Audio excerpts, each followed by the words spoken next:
WLAF and the La Follette Press praised the Cougar football team this week for its co-district championship. In the meantime, Coach Justin Price and his 9-1 Cougars went back to work in preparation for tonight's first-round home playoff game with the Gibbs Eagles. Meanwhile, the father of an Anderson County football coach who lives in Campbell County has called WLAF several times this week complaining for WLAF to remove its congratulatory message stating that Campbell County High is co-district champs. WLAF refused. There's not much the press can do to retract its Thursday headline of Cougars take district championship with big final play. The man who admitted he also took his unhappiness to the TSSAA says that he called the press on Thursday to set them straight. He then spent a large portion of time talking live on WLAF's Just Sports with Les Martin Thursday night. For a program that has had record-setting success, talent from Campbell County on a regular basis, and dominated its series with the Cougars, it's surprising to learn that the Maverick faithful is even giving Campbell a second thought. After 38 seasons of mostly frustrating football, can't Cougar fans just celebrate their unique 39th season? Even if there's no such thing as a co-district champion? Oh, and one more thing. Go Cougars. Tonight is the night. The Lake City Board of Mayor and Aldermen Thursday evening for a resolution changing the town's name to Rocky Top. They passed it despite receiving a letter from lawyers for Bryant Marketing in Gatlinburg informing the town that the company holds numerous copyrights to the name Rocky Top. The firm represents the estate of Felix and Baudelaire Bryant, who wrote the popular song first recorded by the Osborne brothers in 1967. Mayor Tim Sharp assured the standing room crowd at City Hall that the city would meet with representatives of the company and that Lake City would do nothing to land in litigation over the name, pointing out that the city currently is not marketing any merchandise that would infringe on copyright laws. He then invited a motion to pass the name change.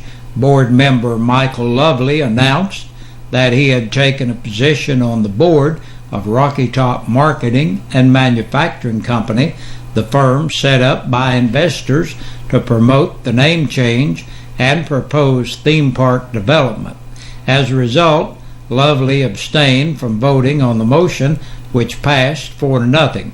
Anderson County Commissioner Tim Isbell, who represents the Lake City area, is also on the board, along with Rocky Top promoter Brad Correll.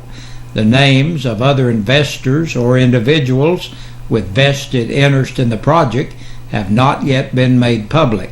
The name change must now be introduced as a private act in the General Assembly and signed by the governor. The bill then would be brought back to the Lake City Board for a final vote before becoming official. Lovely was the only board member when the proposal was first brought to Lake City who suggested holding a public referendum on the name change. There has been no further discussion of a possible referendum as city officials feel confident that most residents are in favor of the change. Reverend Andrew Hamlin is in good spirits today, aside from the fact that he's lost all the snakes for his worship service. Around 10 o'clock yesterday morning, officers with the TWRA first went to Hamlin's home in La Follette and then had him lead them to the church, the Tabernacle Church of God, where he was housing upwards of 50 snakes. The popular snake-handling preacher tells WLAF that he had enough snakes to carry he and his church members through the winter and that he had no clue of the raid. TWRA officers carried away a combination of copperheads, rattlers, and cottonmouths that were stored at the small church off Loop Road in La Follette. The snakes are being housed at the Knoxville Zoo. Local authorities say that Hamlin was cited with possession of Class 1 wildlife dangerous to humans, and a court date is scheduled for next Friday, November 15th at 9 a.m. in Campbell County General Sessions Court at Jacksboro. The preacher, Mr. Hamlin, encourages everybody to attend his day in court in support of the right to believe and worship in the way that you want. Hamlin recently appeared on the National Geographic reality show.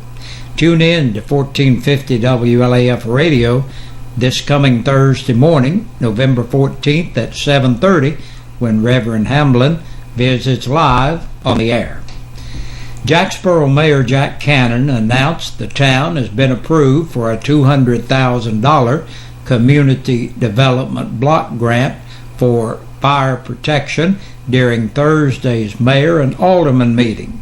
Funds from the grant will be used in the fire department for equipment and other department needs. During the meeting, the board voted unanimously to hire Jonathan Bruce as a full-time police officer at $12 an hour. Bruce was hired to replace James Skeens, who recently resigned to work for the Campbell County Sheriff's Department. The Jacksboro Fire Department was approved to have its air packs, respirators, and oxygen tanks tested, which is a yearly requirement. Also approved was a $100 donation to the Campbell County Sheriff Department's DARE program, as well as the purchase of 7 pairs of boots for the street department at a cost of $114 a pair.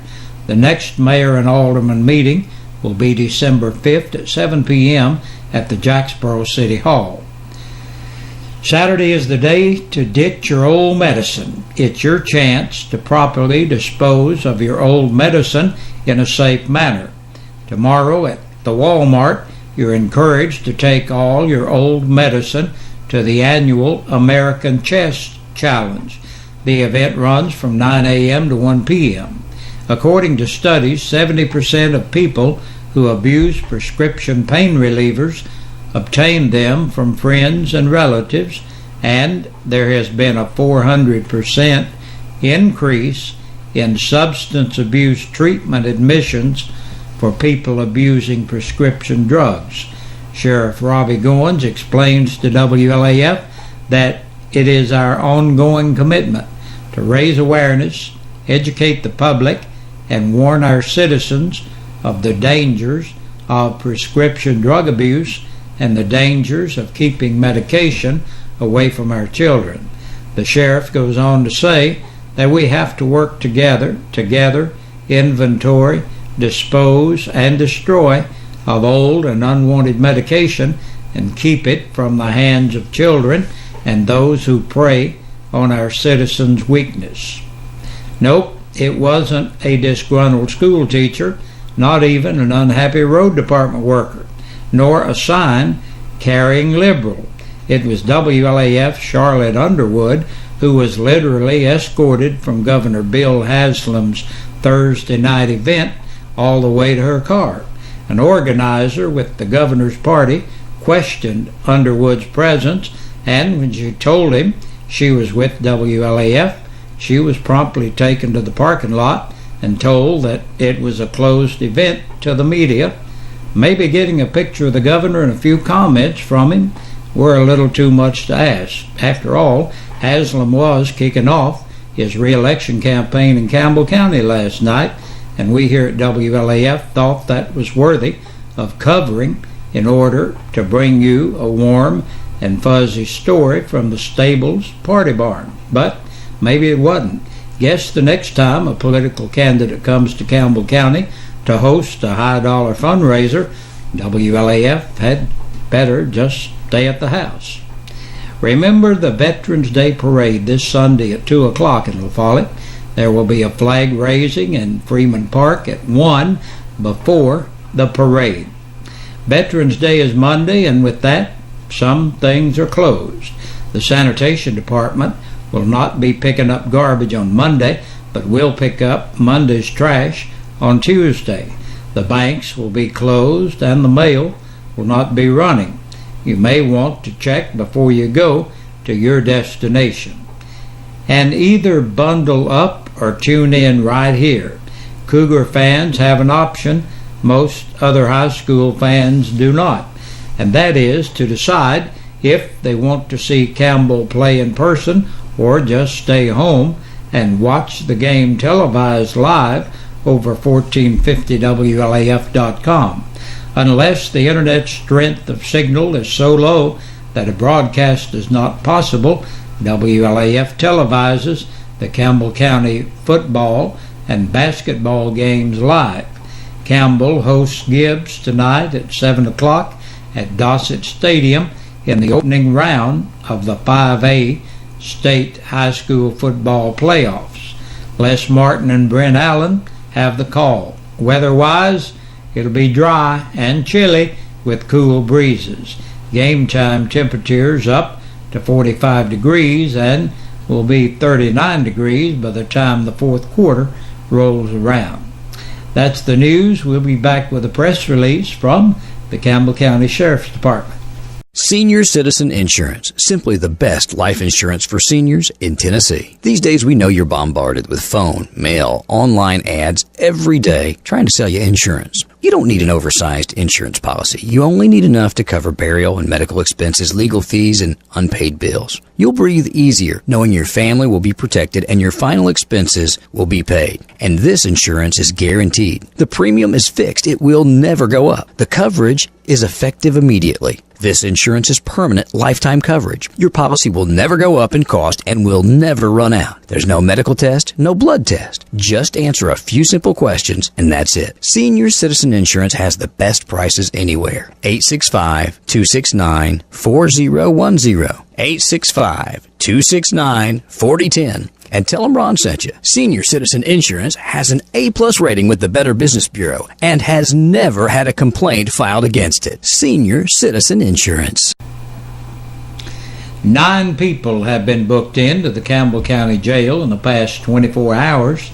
Jerry A. Holt, age 29, of Jellicoe, for aggravated burglary and theft of property under $500. 25-year-old Eric Cecil King of Highway 90 in Morley on a KPS bench warrant. Cody McKinney, 25, of Knoxville, for state violation of probation. 38-year-old Michelle Lee Miller of Sweetwater on an attachment for child support. Bobby Joe Randolph, 33, of East 1st Street, La Follette, for driving while revoked, violation of the registration law, violation of the light law, and violation of the Tennessee financial law.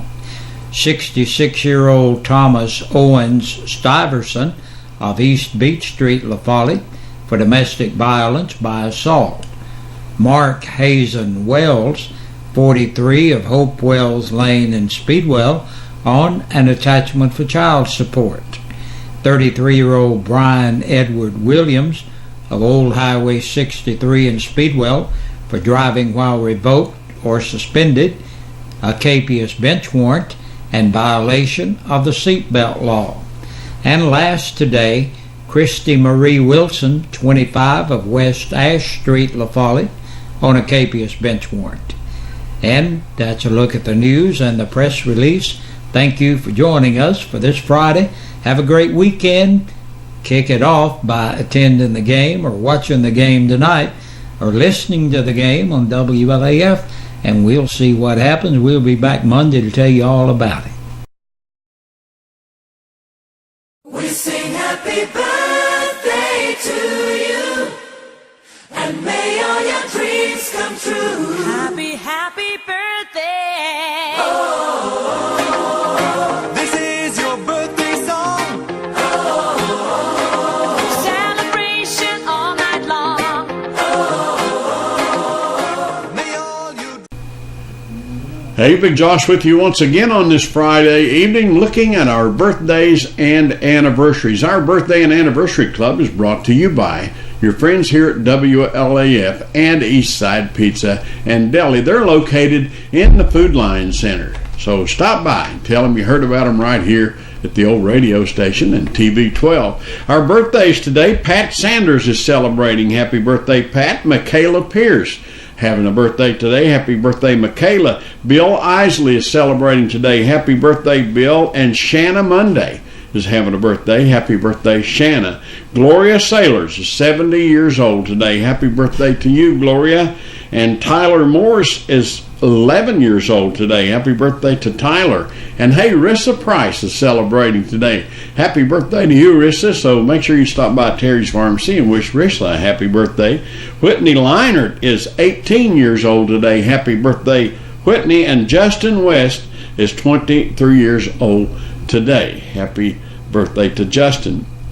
And our anniversary today, Carl and Jennifer Morgan celebrate 48 years. Now, if you're celebrating your birthday today and for some reason we don't have your name on our list, we want you to have a good day. But remember, you got to have your name on the list to be in the drawing. And we want to congratulate this week's winners, our anniversary winners, Carl and Jennifer Morgan. Congratulations, Jennifer and Carl, and happy anniversary. And Terry Parks, our birthday winner. Congratulations to Terry. You all have won. Terry's won a birthday dinner for two, and Jennifer and Carl has won an anniversary dinner for two from your friends here at WLAF and Eastside Pizza and Deli, located in the Food Lion Center. Have a great weekend. See you Monday, good Lord willing.